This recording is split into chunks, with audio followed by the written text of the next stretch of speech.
उपस्थित अटल 25 न्यूज सोलापूर विष्णू कुंभार पत्रकार बंधूंनो,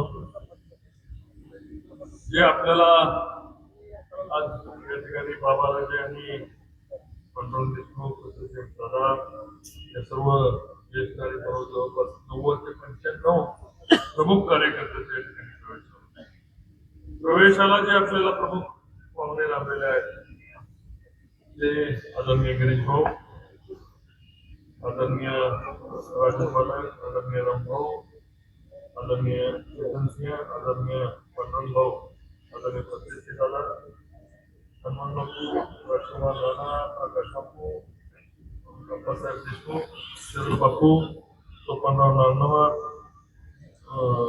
पी.वाय. राऊत साहेब, बाळासाहेब सरगर, संजय देशमुख, संगीता मोठे, विजय माने पाटील व इतर सर्व मान्यवर. माझ्याकडून कदाचित काही लोकांची नावं घ्यायची राहिली असतात, सर्वांची क्षमा मागतो. मला आपल्याला फार मी वेळ घेणार नाही. आपण ज्यांचं भाषण ऐकण्यासाठी या ठिकाणी उपस्थित असणार आहेत ते आदरणीय गिरीश भाऊ. गिरीश भाऊच्या बाबतीत मी काय बोलण्याची गरज नाही. संपूर्ण महाराष्ट्राला माहिती आहे की भारतीय जनता पार्टीच्या या महाराष्ट्र उभा करण्यासाठी गिरीश भाऊंचं योगदान काय. आणि मलाही या लोकसभेच्या कारकिर्दीत माझ्या मतदारसंघातले प्रश्न सोडवण्याकरता गिरीश भाऊंनी पहिल्या 12 दिवसातला निर्णय कुठला घेतला होता, तो नीरा देवकरचं पाणी बारामतीकडून वळवून माढा लोकसभेला निर्णय घेण्याचा निर्णय गिरीश भाऊंनी आदरणीय देवेंद्रजींनी हा निर्णय घेतला. कधीतरी या मातीमध्ये त्यांचे आभार मानण्याची संधी मिळेल. गिरीश भाऊ, तुम्ही जो निर्णय घेतला, आज मगाशी हनुमान बापू म्हणाले, हनुमान बापू आता माळशिरस तालुक्यामधल्या 4 किलोमीटर पर्यंत नीरा देवकरचं टेंडर झालेलं आहे. 3 नवीन समावेश असणाऱ्या गावांचा आता सर्वेचं टेंडर निघालेले आहे. लवकरच सगळे पूर्ण टेंडर निघतील. आपण जी मगाशी मागणी केली, महाराष्ट्र सरकारने 50% हिस्सा रेल्वेला द्यायचा, तो हिस्सा सुद्धा मंजूर झालेला आहे. आता सर्वेक्षण संपलं. एकदा कसं आपल्याला घर बांधायचं तर लाईन आउट लागते. आता 100 किलोमीटर रेल्वे न्यायची आहे. 100 किलोमीटर रेल्वेला पाहणी, सर्वेक्षण, ब्रिज, कुठं एस्टिमेट सगळ्याला वेळ लागतो. महाराष्ट्र सरकार, केंद्र सरकारने हा रेल्वेचा मंजूर केलाय. कधीही त्याचं भूमिपूजन या ठिकाणी होणार आहे.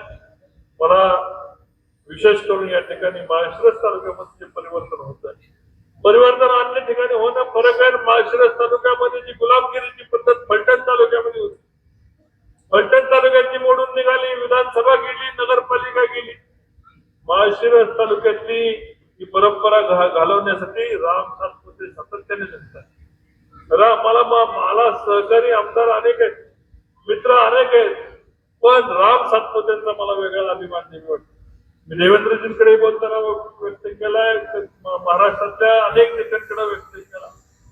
कार्यकर्ता भारतीय जनता पार्टीने कसा घडवलाय, राम सातपुतेंना घडवला. या ठिकाणी पाणी लागत नाही त्या खडकावर सुद्धा फुल शेती करण्याचं सामर्थ्य जर असं असतं ना, कार्यकर्ता आपल्याला माळशिरस तालुक्यामध्ये परिवर्तन होणं सोपं नव्हतं. कारखाना, पतसंस्था, त्याच्याबरोबर वेगवेगळ्या संस्था ते सगळ्या बुडलेल्या असतील तर बुडलेल्या म्हणून सुद्धा लोक त्याच्या खाली प्रेशर खाली होते. 70 वर्षामध्ये इथं कुणाला काम करायला जमलं नाही. नीरा देवकरचं पाणी हे फलटण तालुक्याच्या खिंडीला पडलं होतं. त्या अन्याचं कुठल्याही मोहिते पाटलाला या ठिकाणी जमलं नाही. मोहिते पाटलाला नुसतं ऐकश्रेय घ्यायचे. कोण मोहिते पाटलांनी या ठिकाणी नीरा देवकरसाठी प्रयत्न केला? कुठल्या मोहिते पाटलांनी या ठिकाणी पालखी मार्गावर प्रयत्न केला? कधी या ठिकाणी कोणाला जमला नाही. 4 पत्रकार संस्थेत कामाला ठेवायचे, त्यांनी सारखं व्हॉट्सअपवर पाठवायचं, एवढंच मोहिते पाटलांचं काम.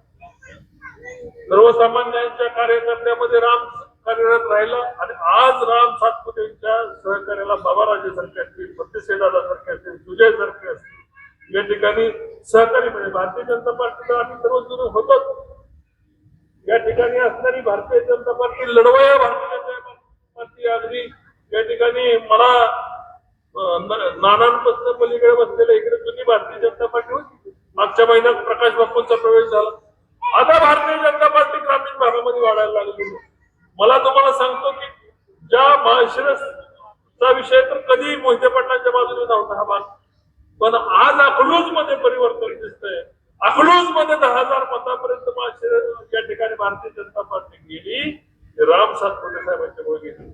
PMJSYच्या माध्यमातून 50 कोटी रुपये या ठिकाणी तालुक्याला आणले. MIDC मंजुरीसाठी प्रयत्न केला. तुमच्या नीरा देवकरसाठी रामभाऊने ताकद लावलेली आहे, प्रयत्न करतात. मेडिकल कॉलेज उभारण्यासाठी रामभाऊ प्रयत्न करतात आणि त्यांना या जिल्ह्याचे पालकमंत्री माझे सहकारी मित्र जयकुमार गोरे यांना प्रचंड ताकदीने मदत करतात. निश्चितपणे जिल्हा परिषद पंचायत समितीला या ठिकाणी मोहिते पाटील आणि उत्तमराव जानकर हे दोघं एकत्र येऊन सुद्धा जसं विधानसभेला काट्याची टक्कर झाली. या निवडणुकीत सुद्धा तुम्हाला या ठिकाणी निश्चितपणे भारतीय जनता पार्टी आता बाबाराजेंच्या प्रवेशामुळे या भागामध्ये माळशिरसच्या पश्चिम भागामध्ये जो काय फरक तुम्हाला दिसणार आहे, निश्चितपणे भारतीय जनता पार्टीचा झेंडा या तालुक्यामध्ये लागलेला दिसेल. कार्यकर्त्यांना बळ द्यावं. भाऊ बाबाराजे सारखे कार्यकर्ते येणं आणि या ठिकाणी प्रकाश उपवासती बऱ्याच या ठिकाणी गणेश आमचे पाटील जिल्हा परिषद सदस्य त्यांचा प्रवेश झाला. अकलूज मध्ये परिवर्तन घडलंय. लोक बाहेर निघायला लागले, भीतीचं वातावरण तुटायला लागलंय, दहशतीचं वातावरण तुटायला लागलंय. भारतीय जनता पार्टीने राज्याच्या नेतृत्वाने या ठिकाणी मी सांगितलं की आम्हाला कोणाला काय नको, राम सातपुतेंना या ठिकाणी ताकद द्या. तुम्हाला भारतीय जनता पार्टी संपूर्ण माढा लोकसभा मतदारसंघात ताकदीने उभा राहिलेला पक्ष या ठिकाणी दिसतो. एवढेच या ठिकाणी मला विनंती करायची, आपण आला या ठिकाणी माझ्या सर्व सहकाऱ्यांचे प्रवेश या ठिकाणी झाले.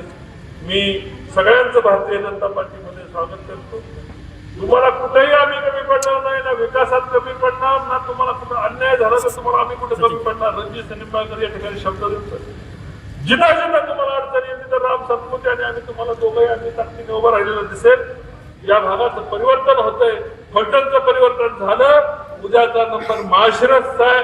2029 ला माळशिरस मध्ये भारतीय जनता पार्टी सरपंचापासून आमदारापर्यंत भारतीय जनता पार्टी दिसेल असं मी या ठिकाणी शब्द देतो. आणि पुन्हा एकदा बाबाराजे आणि सर्व परिवाराचं या ठिकाणी भारतीय जनता पार्टीत स्वागत करतो. जय हिंद, जय महाराष्ट्र. धन्यवाद. न्यूज या विशाल पीठावरती आपण आपलं पाहिजे. धन्यवाद. यानंतर